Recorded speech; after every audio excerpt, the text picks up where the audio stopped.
Vecinas y vecinos de este gran condominio que se llama Venezuela, me complace darles la bienvenida a este espacio de encuentro semanal con micondominio.com, que es una agrupación ciudadana creada en el año 2000 para brindar capacitación, información, asesoría, para acompañar a los condominios de casas y de apartamentos, para promover la organización, la participación y la convivencia en las comunidades de los diferentes sectores del país. En la entrega de hoy, como cada semana, vamos a tener nuestras diferentes secciones. La primera de ellas, el dato legal. Vamos a poner la mirada en ese artículo de una ley, de una ordenanza, de un código que puede ser de interés para nuestra organización comunitaria. En segundo lugar, nuestro condominio. ¿Cuál es nuestro condominio? Iberoamérica, España, México, Chile, Costa Rica, Colombia. ¿Qué está pasando en el mundo de la participación ciudadana, de la propiedad horizontal de los condominios en el resto de los países de nuestro continente?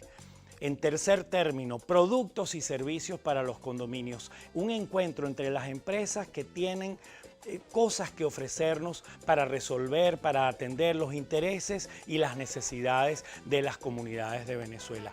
La voz de los expertos para escuchar a esos especialistas en propiedad horizontal, en asuntos inmobiliarios, en convivencia, en derecho condominial. Y finalmente, el caso del día. Esa respuesta que están esperando quienes entran en el portal www.micondominio.com. Y justamente vamos a entrar en materia.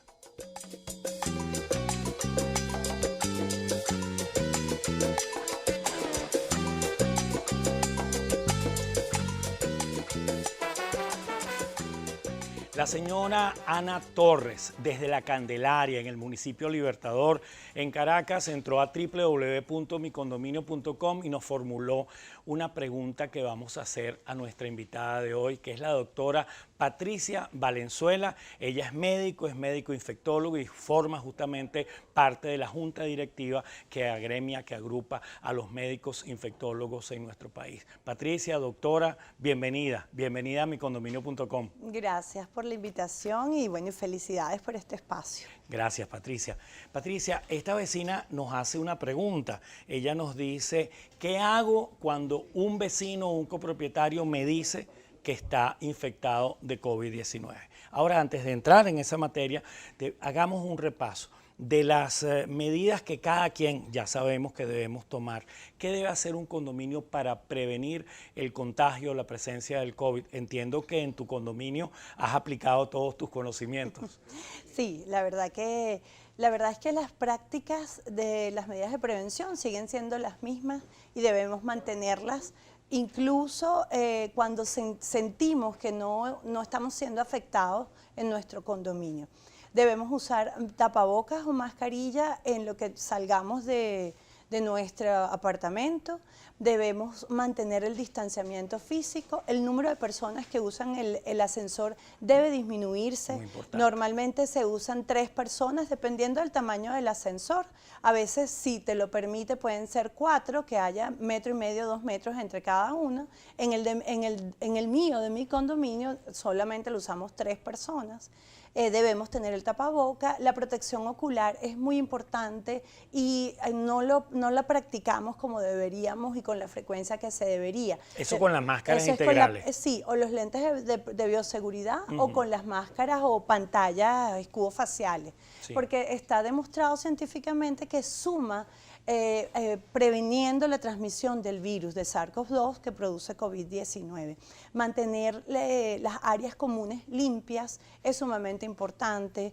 Se limpian con agua y desinfectante, con agua y cloro. No hay un detergente en específico para eliminar SARS-CoV-2. ¿Juega un papel importante nuestra conserje, nuestra trabajadora residencial en esas actividades, Patricia? Sí, cómo no. La conserje o la representante de la compañía de salud que se está encargando de la limpieza de las áreas comunes, del ascensor, de los pasillos, entre los apartamentos. Esas medidas deben mantenerse y se debe insistir en que la limpieza debe mantenerse. Ahora, en Es ese así. condominio en donde se han tomado todas las medidas, todas las previsiones, está la pregunta de la vecina Ana Torres desde La Candelaria. Un vecino toca la puerta de la presidenta de la Junta y le dice, yo, mi esposa, uno de mis hijos está contagiado. ¿Qué hacemos? ¿Qué protocolo aplica la Junta de Condominio? Bueno, primero es un gesto muy noble de esa persona que lo notifique a la Junta de Condominio. Él no está obligado a hacerlo porque debemos mantener la privacidad de esa persona y evitar discriminación y estigmatización, porque lo hemos vivido, a pesar de que ya estamos finalizando 2020, hemos pasado, tanto los pacientes como quienes atendemos a estas personas, hemos sido estigmatizados por ello. Entonces, ya es un gesto noble de parte de esa persona que informe al respecto, y lo que hay que hacer es ayudarlo y apoyarlo, porque el paciente va a estar en aislamiento domiciliario, en una habitación de donde no debe salir hasta que se cumplan 15 días. A esa persona le deben llevar los alimentos, esa persona debe tener un baño cerca o dentro de la habitación que debe estar bien ventilada. Debe haber igualmente limpieza de las áreas comunes y debe usar tapabocas N95, que son los que tienen 95% de filtrado de este tipo de partículas, dentro de la habitación y cuando entren a llevarle la comida. Las personas que no tienen síntomas y que están apoyando al paciente están en cuarentena domiciliaria, que debe ser voluntaria porque ellos no tienen síntomas. Igualmente deben ser 15 días y bueno, saldrá una sola persona que vaya a comprar las medicinas, que vaya a comprar los alimentos, pero si los vecinos pueden ayudar para que incluso la salida y el contacto con el número de personas sea menos, pues sería excelente, porque es una manera de practicar la solidaridad y la empatía, que es sumamente importante. Estamos en los últimos momentos ya del año 2020. ¿Qué avisoran ustedes en el gremio médico, en la sociedad de médicos e infectólogos? ¿Cómo va a ser la convivencia comunitaria en el primer semestre del año 2021? Estoy en una junta de condominio, Patricia. ¿Qué previsiones debo tomar? Bueno, debemos entender que el mundo cambió, la cotidianidad es diferente ahora. Debemos mantener la práctica de las medidas de prevención, incluso hasta finales del 2021. Las reuniones de... Perdón, finales del 2021. Sí. O sea, el panorama son, en este momento, 14 meses más. Seguramente.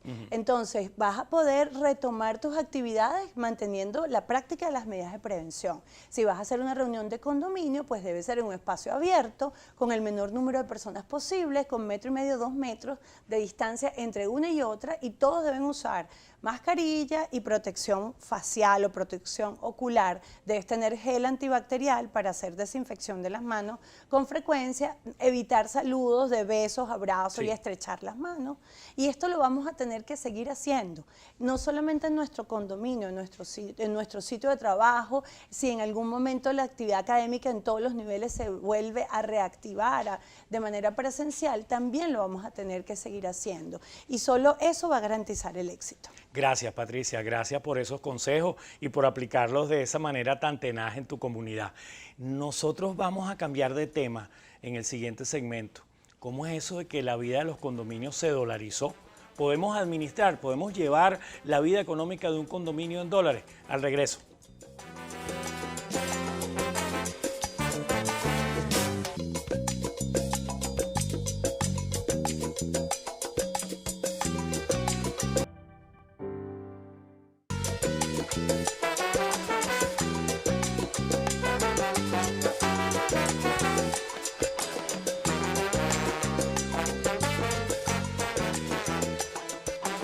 Este es un dato para los vecinos que están en urbanizaciones de casas cerradas o en urbanizaciones en donde han colocado controles de acceso y por la vía de los hechos se constituyen en condominios. Ninguno de esos espacios está regulado por la ley de propiedad horizontal. Ustedes se rigen por el libro segundo del Código Civil. Y hay un artículo de especial interés, que es el 762, el 762, que me permito leer un fragmento para ustedes. Cada comunero tiene derecho de obligar a los demás a que contribuyan con su porción a los gastos necesarios para la conservación de la cosa común. ¿Qué quiere decir? que esto va más allá de la ley de propiedad horizontal, que dice que el copropietario tiene la obligación de pagar. Aquí nos dice que usted tiene el derecho de cobrarle a él por los gastos para mantener las áreas comunes. Este es un dato estupendo para una demanda por cobro de bolívares en los conjuntos residenciales de casas.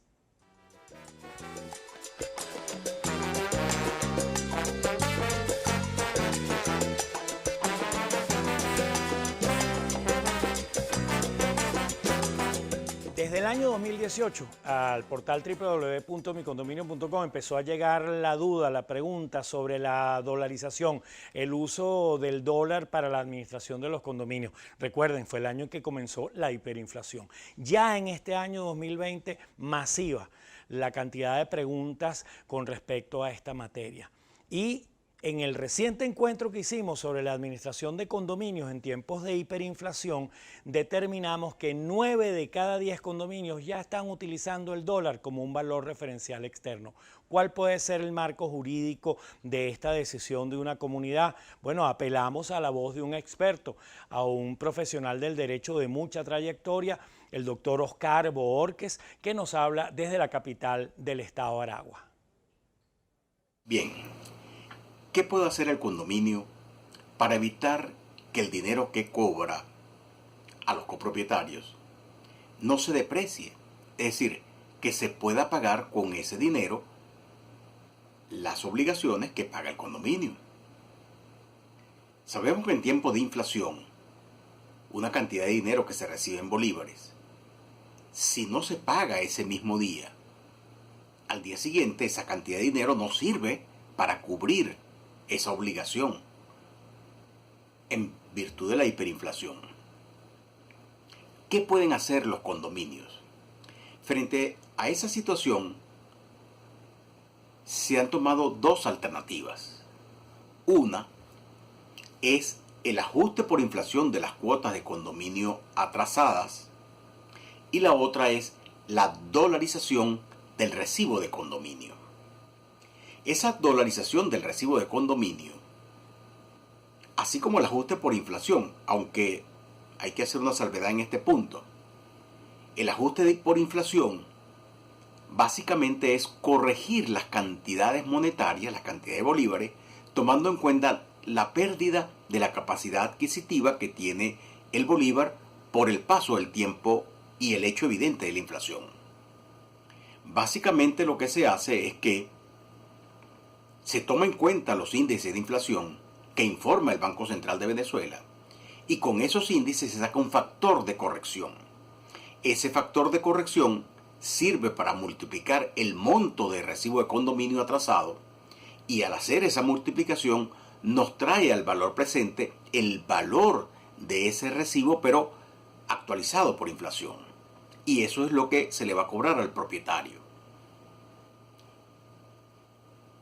En el caso del ajuste por inflación, según las sentencias del Tribunal Supremo de Justicia, según la interpretación que de ellas hemos hecho, no hace falta que la Asamblea de Propietarios acuerde ese ajuste por inflación, porque la pérdida de la capacidad adquisitiva que tiene la moneda en Venezuela como consecuencia de la inflación es un hecho absolutamente probado, absolutamente notorio, absolutamente conocido por todo el mundo. Y entonces no se requiere probar que ese hecho existe y se puede aplicar directamente por parte del administrador. La otra vía para mantener la capacidad de compra del monto que se le va a cobrar al propietario y que se ha venido utilizando en los últimos meses es la dolarización del recibo de condominio. El principio es el mismo. Se convierte en dólares el monto en bolívares del recibo de condominio para que cuando el propietario deudor lo viene a pagar, paga no la cantidad de bolívares que originalmente salió en el recibo de condominio, sino la cantidad de dólares a las cuales correspondió ese monto en bolívares en el momento en que fue emitido el recibo. Si, por ejemplo, el recibo en ese momento correspondía a $10, cuando el propietario venga a pagar, no va a pagar la misma suma de bolívares, sino que va a pagar los mismos $10. Este procedimiento de dolarización es un poquitico más fácil, pero también es más complejo legalmente, porque en nuestra opinión se requiere el consentimiento de la asamblea de propietarios, o mejor dicho, de la comunidad de copropietarios, porque se puede hacer también a través del mecanismo de la consulta escrita, que es el cual nosotros recomendamos, por ser más sencillo, por no requerir la convocatoria por prensa, por ser más práctico y más fácil de alcanzar el acuerdo. Pero es necesario particulares en sus operaciones de compraventa sin pasar por la intermediación del sistema bancario. Podría ser la tasa, cualquiera de estas que se publican, AirTM, Dollar Today, Monitor Dólar o cualquier otra, pero debe ser escogida por los propietarios a través del mecanismo de la consulta. Muchas gracias, hasta una próxima oportunidad. Y Oscar Borges nos dice que para tomar esta decisión se tiene que pronunciar toda la comunidad de propietarios, y en tiempos de pandemia y de cuarentena quizá no sea a través de la tradicional asamblea que hacemos. Hay otros mecanismos para tomar decisiones a distancia, sí, y de eso vamos a hablar la semana que viene aquí en micondominio.com en Globovisión. Vamos al corte.